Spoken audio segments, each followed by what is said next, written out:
Hello everyone, Radhe Radhe, good morning. कैसे हैं आप सभी? उम्मीद करती हूँ कि सभी बहुत अच्छे होंगे। मैं भी ठीक ठाक हूँ। स्वागत है आप सभी का आपके अपने चैनल आशी राशि व्लॉग्स में। मैं हूँ रुचि। तो जैसे कि ठंड जो है वापस से बढ़ गई है, तो फिर से जो है ना स्वेटर और रजाइयाँ वगैरह खुल गई हैं। नहीं तो ये सब चीज़ें जो है मतलब यूज़ में नहीं ही थी, क्योंकि गर्मी सी लगने लग गई थी। मतलब मुझे तो फिर भी उतना नहीं लगता था, बच्चों को बहुत ज़्यादा गर्मी लगती थी। और जैसे कि मैं थोड़ा सा वूलन वगैरह पहना भी देती थी ना, तो पसीने पसीने हो जाते थे। लेकिन अभी मौसम ने ऐसा करवट लिया है ना कि वापस से जो है ठंड लगने लग गई है। और अभी मैं अंदर हूँ रूम में, लेकिन फिर भी स्वेटर पहन रखा है। बच्चों को जब छोड़ने जाती हूँ ना, तब तो मैं अच्छे से मतलब कि स्टॉल वगैरह कान में लपेट के जाती हूँ, क्योंकि बहुत तेज़ हवा चल रही होती है और ठंड भी लगती है। और वैसे देखा जाए तो ठंड होनी भी चाहिए, क्योंकि होली तक जो है हल्की हल्की सी ठंड रहती है। इस बार ही ऐसा हुआ है कि ठंड जो है नहीं पड़ी है उस हिसाब से। और अभी से ऐसा मौसम हो गया था ना कि मतलब बच्चों को तो पसीने आने लग गए थे। और रात को जैसे सोते थे, तो अगर मैंने कंबल डाल दिया उनके ऊपर या फिर दिन में थोड़ा बहुत वूलन फैला दिया, तो फिर पसीने पसीने हो जाते थे। तो ऐसा मौसम हो गया था। पर अभी वापस से जो है ठंड आ गई है। और थोड़ा सा डर भी है ऐसे मौसम में, क्योंकि गर्मी ठंड ऐसे चेंज होता रहता है ना मौसम, तो फिर तबीयत भी ख़राब होने का डर रहता है।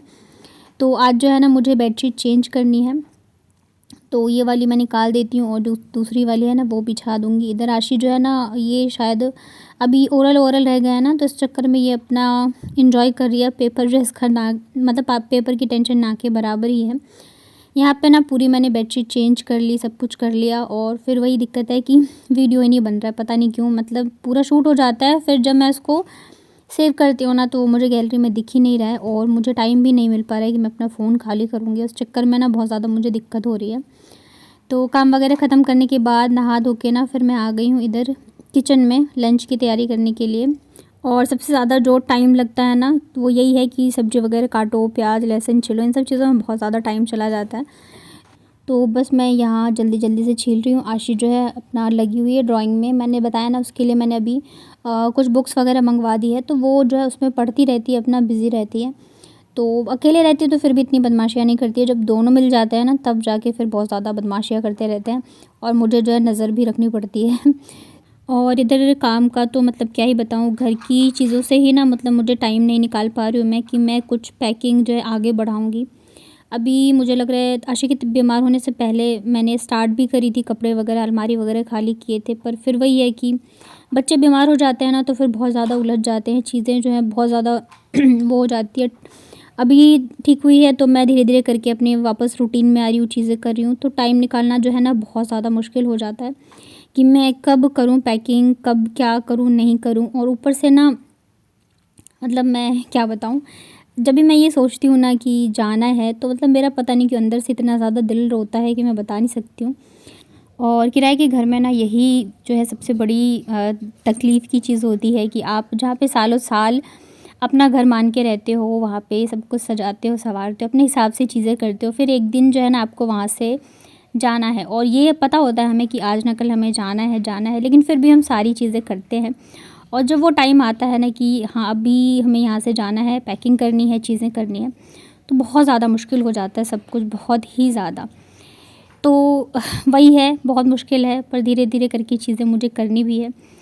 टाइम निकालना पड़ेगा अभी। बस ये है कि बच्चों के एक बार पेपर ख़त्म हो जाए ना, तो मैं थोड़ी-सी फ्री हो जाऊँगी। फ्री तो हो जाऊँगी कि मुझे स्कूल छोड़ना नहीं रहेगा, लाना नहीं रहेगा। लेकिन फिर मैं थोड़ी-सी परेशान भी हो जाऊँगी, क्योंकि बच्चे जब घर पे रहते हैं ना, तब फिर आप काम जो है कर नहीं सकते हो।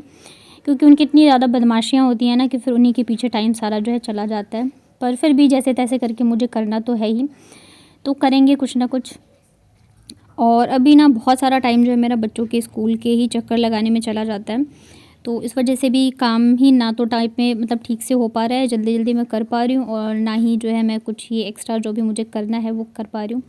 और सच बताऊँ तो समझ में नहीं आ रहा है कि कहाँ से शुरुआत करूँ, कहाँ से नहीं करूँ।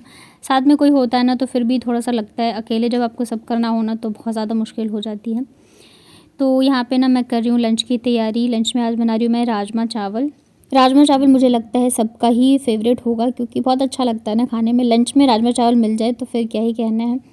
तो यहाँ पे ना प्याज को मैंने थोड़ा सा भून लिया है, और अब मैं इसमें डाल रही हूँ अदरक और लहसुन और हरी मिर्च जो है कुटी हुई। तो हरी मिर्च मेरे पास अभी जो है मोटी वाली थी, तो उसे मैंने कूट के डाल दिया है। और मोटी वाली मिर्च डालो ना, तो फिर ये रहता है कि अब थोड़ी सी लाल मिर्च भी ऐड कर सकते हो, क्योंकि ये उतनी भी ज़्यादा तीखी नहीं होती है।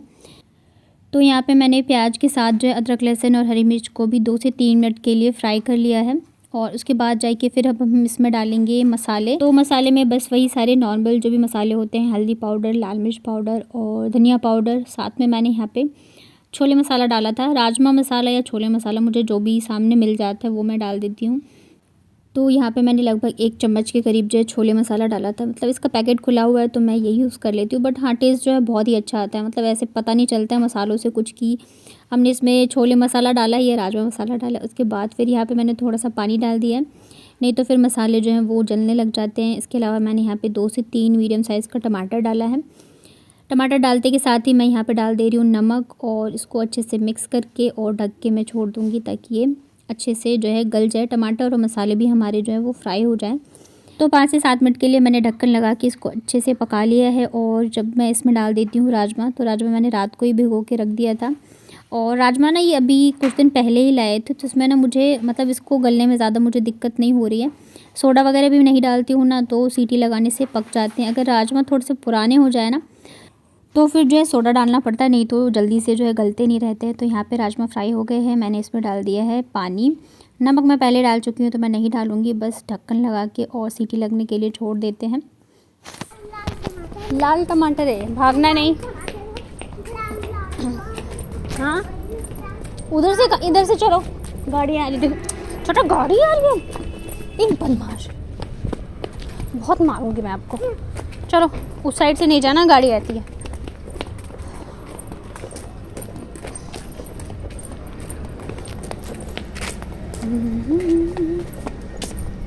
खुला दबा दूंगी तुम्हारा मैं।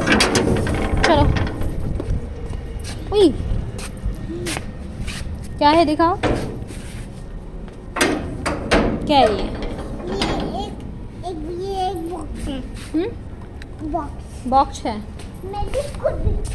इसमें कुछ भी रख सकते हैं। तो ये मम्मी के लिए दिया ना हमने, तो अपनी मम्मी को दे देना। आपके लिए दिया है? अच्छा।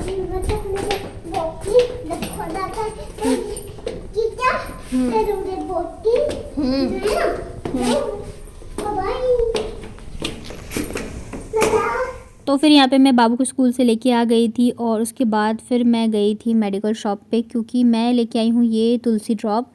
ये ना इम्यूनिटी बूस्टर है, मतलब कि जैसे कि बच्चे ज़्यादा बीमार हो, बच्चे के बड़ों के लिए भी है, तो ये आयुर्वेदिक इम्यूनिटी बूस्टर है। इससे ना आप बच्चों को भी दे सकते हैं, तो मैं ये दोनों बच्चों के लिए ही लाई हूँ। और सबसे अच्छी चीज़ ना क्या होती है आयुर्वेदिक चीज़ों में, कि आप उसका कोई जो है साइड इफ़ेक्ट नहीं होता है, अगर बच्चों को आप देते हो तो भी। तो ये ना मैं मतलब किसी ने मुझसे कहा था, और कई दिनों से मतलब मैं सोच रही थी लाऊंगी, तो फाइनली मैं लेके आ गई हूँ। और मतलब इसी उम्मीद से लाई हूँ कि अब जो है मेरे बच्चे एकदम बढ़िया से खाए पिए और अच्छे से रहें। आशिक की तबीयत ख़राब वाले दिन जब मैंने वीडियो डाली थी ना, तो एक सिस्टर ने कमेंट भी किया था कि आप ये सबसे पहले तो आप ये मत बोलो कि बीमार रहती है, आप पॉजिटिव चीज़ें बोलो। तो बिल्कुल सही बोला था आपने, और मैं हमेशा ऐसे ही रहती हूँ, पॉजिटिव ही रहती हूँ। पर कई बार क्या होता है ना, कभी कभी कि आप बार बार एक ही चीज़ें हों और मतलब परेशान हो जाते, क्योंकि मैं अकेले भी रहती हूँ इस वजह से भी। तो इस वजह से ना उस टाइम पे मैं बहुत ज़्यादा परेशान हो गई थी। अदरवाइज़ मैं हमेशा पॉजिटिव ही रहती हूँ, और फिर माँ है तो थोड़ा सा घबरा तो जाते ही हैं। तो अभी मैं ये लेके आई हूँ, इसका कैसा क्या रिज़ल्ट रहेगा वो मैं आप लोगों के साथ शेयर करूँगी। बट हाँ, ये आयुर्वेदिक है, तो देखिए कोई साइड इफ़ेक्ट नहीं है। इसमें 5 तुलसियों का जो है मतलब अर्क है, और काफ़ी फ़ायदेमंद है। आप चाहो तो गूगल पे भी सर्च कर सकते हो। तो आज ना मैं बना रही हूँ राजमा चावल के साथ लच्छे वाले प्याज। ये खाने में ना बहुत अच्छे लगते हैं। तो प्याज को मैंने गोल गोल काट लिया था, उसके लच्छे निकाल लिए हैं। इसमें डाल दिया है मैंने नमक, लाल मिर्च, और यहाँ पे मैं डाल रही हूँ नींबू। तो नींबू ना थोड़ा ज़्यादा डालेंगे हम। और ये लच्छे वाली प्याज शायद मैंने एक दिन थाली में दिखाई थी, तो एक सिस्टर का कमेंट आया था कि आप शेयर करना कि आप कैसे बनाते हो। तो ये बनाना बहुत ज़्यादा ईजी है, और लेकिन खाने में बहुत ही ज़्यादा टेस्टी होता है। आप चाहो तो इसमें हरी धनिया भी डाल सकते हो। अभी ना मेरे पास धनिया जो है वो ख़त्म हो गई है, क्योंकि जैसे जैसे ठंड मतलब कम हो रही है ना, तो ये चीज़ें जो है स्टोर करना थोड़ा सा मुश्किल हो जाता है। तो धनिया जो है ना वो ख़राब हो जाते हैं जल्दी ही। तो हमारी लंच की थाली हो चुकी है रेडी, राजमा चावल और साथ में है लच्छे वाले प्याज। राजमा सच में बहुत टेस्टी बने थे। मतलब आशिक को आजकल जो है खाना बहुत ज़्यादा पसंद आ रहा है, कह रही है कि आज जो आपने राजमा बनाया ना बहुत चटाकेदार बनी है। मैंने शूट नहीं किया और सच में बहुत ज़्यादा टेस्टी बने थे। तो फिर खाना वगैरह खा लिया हमने। उसके बाद ना शाम को हमारे सामने रहती हैं एक आंटी जी, तो वो ये दे के गई थी लड्डू, मठरी और ये जो हमारे यहाँ पे इसको क्या बोलते हैं, शक्करपारे बोलते हैं। ये सब चीज़ें दे के गई थी। क्यों दे के गई थी मतलब मुझे पता नहीं, मुझे भी दिया था और नीचे भी दिया था, सबको ही दिया था। पर जब तक मैं नीचे अंदर रूम में देने गई ना तब तक वो चली भी गई, तो मैं पूछना भूल गई कि किस लिए दिया है उन्होंने। पर जो भी हो, यहाँ पे फिर हम लोगों ने खाए, बच्चों को दिया, मैंने भी खाया था। उसके बाद ना फिर मैंने बाबू को बिठा दिया था होमवर्क करने के लिए, और आशी तो भाई अभी मतलब उसके पेपर हो गए हैं तो अपनी मस्ती में ही रहती है, बुक्स वगैरह ही पढ़ती रहती है। पर वो भी एक हिसाब से अच्छा है कि उसकी जो है मतलब रीडिंग जो है वो सही हो जाएगी। और एक और सिस्टर ने बोला था कि अब बच्चों की पढ़ाई की वीडियो शेयर करना, तो यहाँ पे मैं बाबू की पढ़ाई की वीडियो शेयर कर रही हूँ। ज़्यादा मैं करती नहीं हूँ क्योंकि जब बच्चे पढ़ते रहते हैं तो मैं सोचती हूँ कि जितना भी टाइम दूँ तो मेरा पूरा ध्यान जो है इन्हीं के ऊपर रहे। और अब जो है ये लिखने लग गई है अच्छे से, हिंदी, इंग्लिश, मैथ तीनों ही कर लेती है। मैथ्स में थोड़ी सी इसको प्रॉब्लम है, 3 और 5 जो है इसको सेम लगती है, तो 3 की जगह 5 और 5 की जगह 3 लिख देती है। बाकी हिंदी में सारे ही मात्रा क्या बोलते हैं, अ से अनार से लेके अह तक सब कुछ ये कर ले रही है। तो अभी मैं आपको वही दिखा रही हूँ। और देखा जाए ना तो सबसे ज़्यादा मुश्किल भी जो है नर्सरी क्लास ही होती है, क्योंकि बच्चों को ये सब चीज़ें सिखाना बहुत मुश्किल होता है, क्योंकि इतने छोटे होते हैं ना। पर इसने कभी भी मुझे ऐसे नहीं कि हाथ पकड़ के लिखवाया हो, ये खुद से ही करती है, तो ये अच्छी चीज़ है। थोड़ा बहुत तो कराना पड़ता है, अदरवाइज़ ये खुद से ही कर लेती है। तो यही था मेरा आज का व्लॉग। उम्मीद करती हूँ आप लोगों को पसंद आया होगा। पसंद आता है तो वीडियो को लाइक करिएगा। चैनल पे अगर पहली बार आए हैं तो चैनल को कर लीजिएगा सब्सक्राइब।